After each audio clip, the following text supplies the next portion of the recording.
Imagina que você sofreu abusos na mão de alguém por muito tempo. Mais de 10 anos você sofreu abusos e por algum motivo, um motivo ou outro, você não tinha a opção de simplesmente se distanciar dessa pessoa que te causava mal, que te causava abusos. Você era obrigado, por essa década que eu mencionei, a ter que estar lá com aquela pessoa. E aí quando você finalmente tem a idade para compreender o mal que aquilo te causou e que aquilo te traz uma revolta muito grande, você vê aquilo como uma injustiça, que todo mundo ao seu redor simplesmente compactuava com aquilo que estava passando, não tinha outra opção. Você finalmente chega na idade adulta e você pensa um pouco, você raciocina sobre as más experiências com aquilo e você conclui que foi extremamente negativo para você.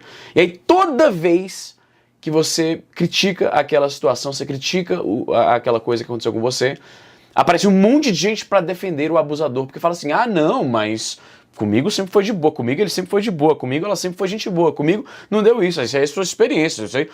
É assim que eu me sinto toda vez que eu comento sobre o meu trauma com o sistema brasileiro de educação.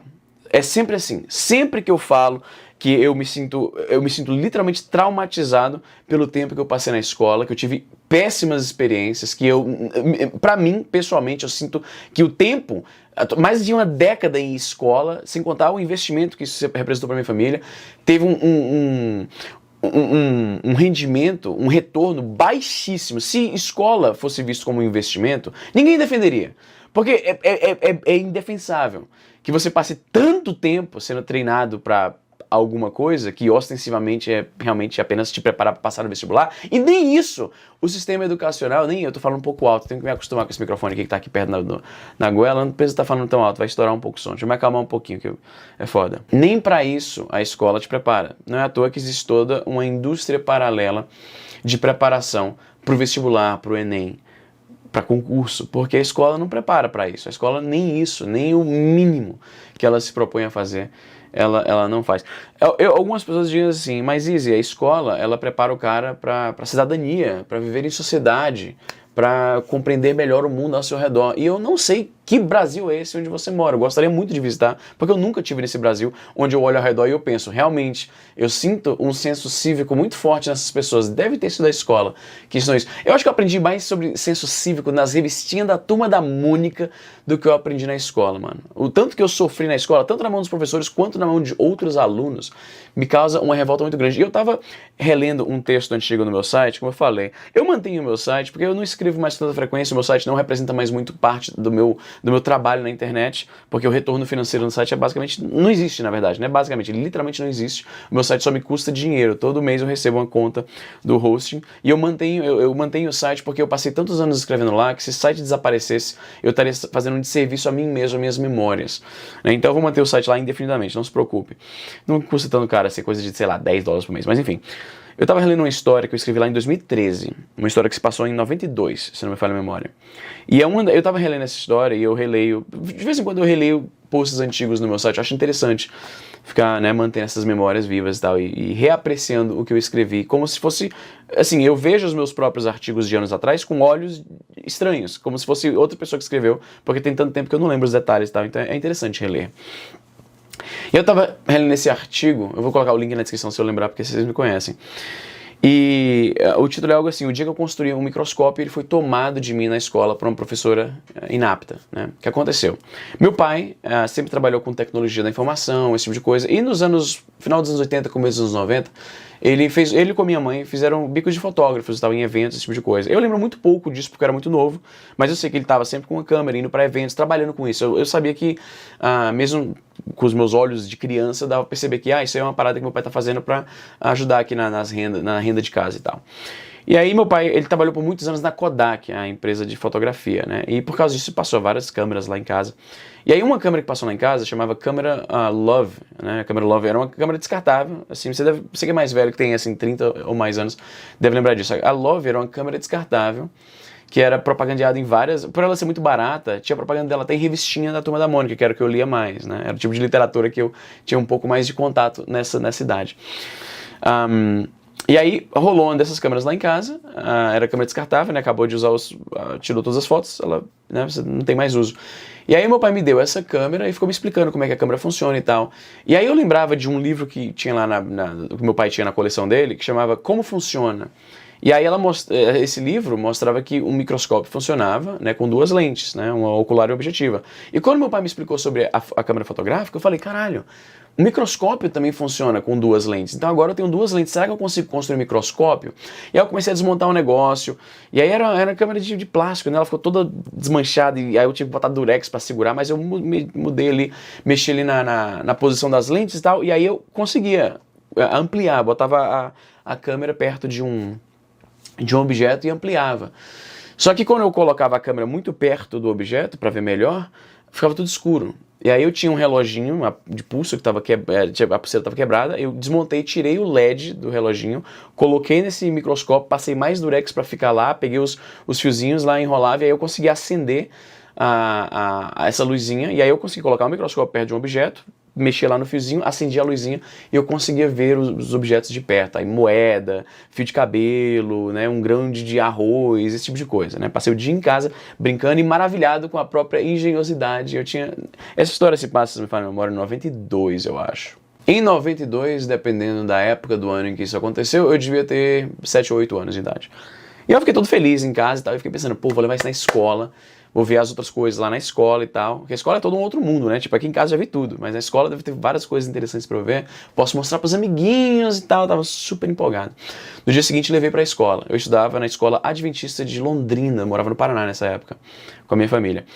Inclusive foi lá que a minha irmã nasceu. A minha irmã nasceu em Londrina, no Paraná, e ela nunca vai revisitar essa cidade porque a gente não tem família lá e tal, enfim. Eu levei pra escola. E aí, eu lembro que eu estava no pátio da escola e estava mostrando pros amiguinhos e tal. E eu lembro, é o tipo de coisa que eu só lembrei porque eu tinha escrito no artigo, estava bem documentado. Aí lendo, as memórias eram muito vívidas.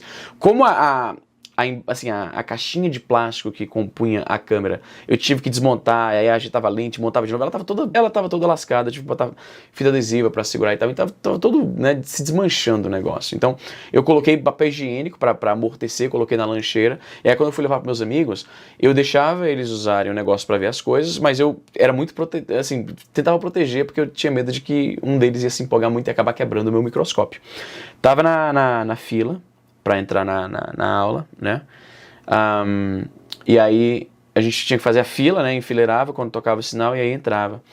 E aí, mesmo na fila, eu tava ainda, né, super, assim, energético por causa do microscópio, comentando com o pessoal e altas conversas de criança sobre a porra do microscópio. E aí uma professora, ou monitor, ou coordenadora, sei lá quem que era essa desgraçada, me viu, né, claramente ali me agitando, conversando com o pessoal, mostrando alguma coisa para essa pivetada. E ela marchou diretamente na minha direção. E aí, sem perguntar nada, sem falar. Eu lembro muito claramente disso, meu irmão. Puta que pariu. Toda vez que eu lembro dessa história, me dá um ódio tão grande que eu tenho pensamentos tão negativos sobre essa pessoa que eu sei que eu não deveria ter.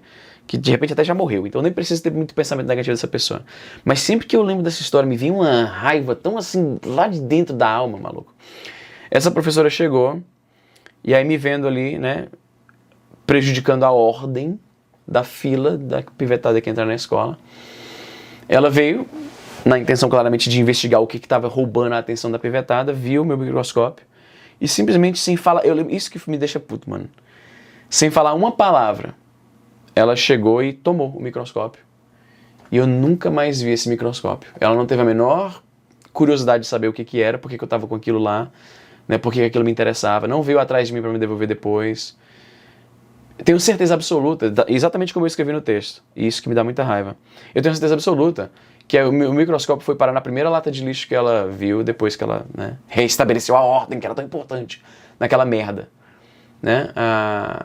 Foi a primeira coisa que eu construí na minha vida, justamente influenciado por essa influência científica que eu recebi do meu pai, né, enfim.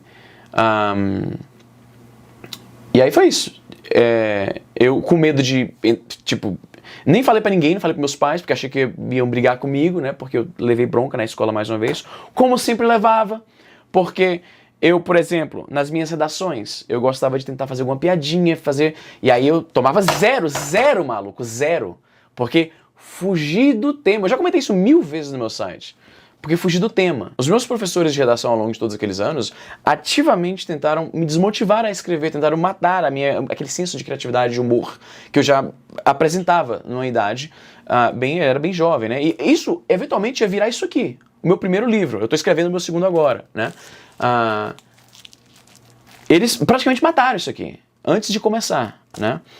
Eu sofri, como eu falei, muito bullying, né? Tipo, teve um maluco que uma vez me bateu com tanta força que eu fui parar no IML. Eu até escrevi também sobre isso no meu site. Não porque eu morri, não é uma piadinha. Eu fui realmente pro IML porque é lá que se faz exame de corpo de delito. Sabe o que aconteceu com esse maluco? Literalmente nada, absolutamente nada. Só que eventualmente o universo cobra, né? Esse maluco, Samuel era o nome dele, morreu alguns anos depois disso, porque ele tava viajando com o pai dormiu na estrada, o carro bateu no caminhão e o moleque morreu, né? Mas, mano, eu sofri tanta desgraça nessa parada. São vários fatores. Eu era chamado de viado diariamente na escola, por quê? A minha família não tinha muita grana, né? Meus pais sempre procurando uma forma de economizar aqui e ali e tal. E aí, eu lembro que na quinta série, eu acho, quarta ou quinta série, eu tinha um short, que era o short de educação física, e aí a escola permitia que você usasse short de educação física, tipo, no expediente inteiro de aula, né? E aí, por causa disso, né, pra não ficar gastando, tinha isso, né, ficar gastando a outras calças e tal, minha mãe falava, usa o short de educação física mesmo e tal, vai assim mesmo. E aí eu era zoado constantemente, porque eu era o único moleque que tava o pessoal da escola de calça, e eu era lá com o shortinho vermelho, ainda lembro disso. E era chamado de viado diariamente, era aloprado diariamente. Porque o meu nome termina com El, né, Israel, pra quem não sabe, meu nome real é Israel. Is é um apelido canadense, digamos assim. Aí, né, claro, você sabe como é que é, né, Israel dá o anel, Israel queima o anel, essas brincadeiras. Na frente de professor, de coordenador, nada, não dava nada. Nunca dava nada. Eu odeio, maluco, eu odeio o sistema brasileiro de educação. E eu sei que você vai falar assim, mas suas experiências foram isoladas, mas não sei o que, mas comigo foi de boa. É como eu falei no começo, quando você conta uma história de abuso que você sofreu, de traumas profundos, e a reação da pessoa fala assim, comigo esse cara aí sempre foi de boa, comigo sempre foi de boa, comigo... Olha só, eu comentei isso no Twitter ontem. Qualquer pessoa, não importa que relação eu tenho com você, você pode ser meu melhor amigo. Qualquer pessoa que defenda o sistema educacional brasileiro na minha frente, com esse tipo de argumento, comigo foi de boa porque não sei o que, não, mas eu gostava de aprender coisas inúteis que não serviram pra nada, em detrimento de coisas que realmente teriam sido úteis na minha vida. A gente, cara, mano, eu passei, como eu falei, foram 10 anos aprendendo um monte de coisa que não serviu pra absolutamente nada, pra nada. Pra nada. Em detrimento de conhecimento que teria sido muito mais útil. Por exemplo, aqui de cabeça, né? Uma disciplina sobre reconhecer comportamento abusivo, que é algo que a gente passa, nada nessa nossa vida nos prepara para esse tipo de coisa. E já que eu passei mais de 10 anos frequentando uma instituição de ensino, supostamente, teria sido útil sair de lá com algum conhecimento que me servisse para a vida.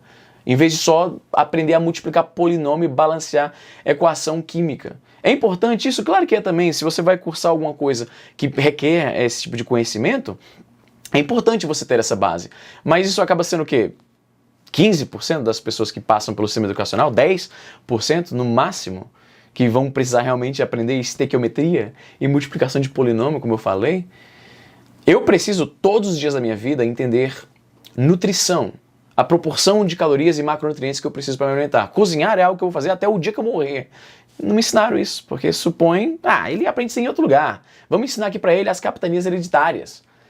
Porque existe esse mito de que não, se eu souber as capitanias hereditárias, sobre essa interpretação específica do historiador que escreveu esse livro, por algum motivo eu vou ser um cidadão mais completo, eu vou entender melhor o Brasil ao meu redor. Quem sabe eu vou até votar melhor por causa disso. Olha a ilusão maluca, olha o Brasil ao seu redor e me diz que as pessoas que foram servidas pelo sistema de educação brasileiro aprenderam a votar melhor por causa das coisas que foram ensinadas, por causa das coisas que eles obrigaram a gente a memorizar, a decorar para o vestibular, né? Não, mas a história tem todo um contexto e eles aprendem, eles não ensinam só data, não é só memorizar data, tem toda Não, mano, não é. Primeiro que essa visão de história que tem uma interpretação certa do que aconteceu, e é isso aqui que escreveram nesse livro, já é uma viagem maluca. A contextualização histórica que te dão, na real, é sempre uma mesma interpretação específica que o professor está querendo, aquela interpretação específica que você memorizou. Então, Qualquer pessoa que defende essa merda, primeiro eu tenho inveja de você porque você teve experiência melhor na escola, pra você sair dessa porra defendendo esse caralho, entendeu? E eu quero deixar bem claro, isso aqui não é, eu não tô revoltado contra os professores em si, porque tem professor bom e professor ruim, e eles estão seguindo o currículo, né, o sistema da forma que é. Então eu não culpo os professores, eu tenho vários professores na minha família, então não é nem isso. É porque o sistema da forma como ele funciona, eu não sei como é que é hoje, talvez hoje esteja muito melhor, talvez esteja pior, não sei. Mas eu basicamente quero dizer o seguinte, quando eu tô no Twitter, em alguma ocasião eu critico isso ou aquilo do sistema educacional brasileiro, e você, não, Easy, mas é porque não sei o quê. Deixa eu falar um negócio de forma bem clara. Eu nunca mais vou ler nada que você mande pra mim. Eu não vou nem ver seu avatar mais. Porque quando alguém chega pra defender o sistema educacional brasileiro pra mim, como eu falei no começo, é como eu estar compartilhando uma experiência extremamente traumática que eu tive com alguém, e aí alguém pula pra falar, ah não, mas pô, fulano lá sempre foi de boa comigo.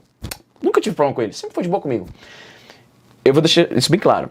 Se você defender sistema educacional pra mim, eu vou dar um mute. Eu dou bloco, eu não gosto de bloquear as pessoas, mas eu vou dar mute e aí eu nunca mais vou ver nada que você fale pra mim. Porque eu não tolero. Meu irmão, se fazem isso pessoalmente comigo, se eu tô comentando isso pessoalmente, se alguém defende o sistema educacional brasileiro assim, pessoalmente comigo, é capaz de eu não falar mais com essa pessoa. É capaz de eu falar assim, meu irmão, sabe uma coisa? Vai se fuder. Eu não quero nem me dar o trabalho de explicar por que isso me enche de ódio. Então eu não quero nem... Eu vou cortar essa pessoa da minha... É sério, o trauma é profundo. É profundo. Só de pensar nessas paradas eu fico com muita raiva, mano. Eu tenho muito ódio. Porque não bastava ter sofrido... Mano, a escola foi a entidade, como eu falei ontem no Twitter, a escola foi a entidade que permitiu que me causassem todo tipo de abuso físico e psicológico quando eu era criança. E não deu em nada. Não deu em nada. Entendeu? Foi a entidade que permitiu que eu... E o pior, quando eu compartilhei isso, parece que isso é uma experiência comum. Porque isso, eu ouvi várias histórias de pessoas que fizeram a mesma coisa. O moleque queria ir pro banheiro, a professora não deixou, e aí brincou, faz xixi aí e tal. E quando criança, a gente... Foi o que eu fiz, novamente. Isso foi em 92 também. Eu lembro porque em 92 eu tava na segunda série, em 93 eu tava na terceira, em 94 na quarta, e aí fica fácil de lembrar os anos em que cada história aconteceu, porque eu estudei em várias escolas diferentes, porque eu me mudava muito. Né? Enfim, e aí eu me mijei nas calças dentro da sala, maluco. Né? E aí eu lembro que minha mãe foi me pegar na escola, eu estava de tarde, e aí eu todo mijado, né? E o pessoal rindo, porque a professora não deixou eu ir pro banheiro. E aí eu falei pra minha mãe, e eu lembro que minha mãe foi comentar com a coordenação e tal, e eu nem lembro o que deu disso. Porque acabou não dando nada, porque a professora nunca foi penalizada, pelo que eu lembro. Continuou dando aula normal lá. E ficou por isso mesmo. Nunca teve um follow-up depois, tá ligado? Ficou por isso mesmo. Alguém me forçou a fazer xixi na frente de todo... Enfim... E como eu falei, isso não é uma história exclusiva, porque quando eu comentei isso aí, muita gente relatou história parecida. É uma merda, velho. Eu tenho ódio.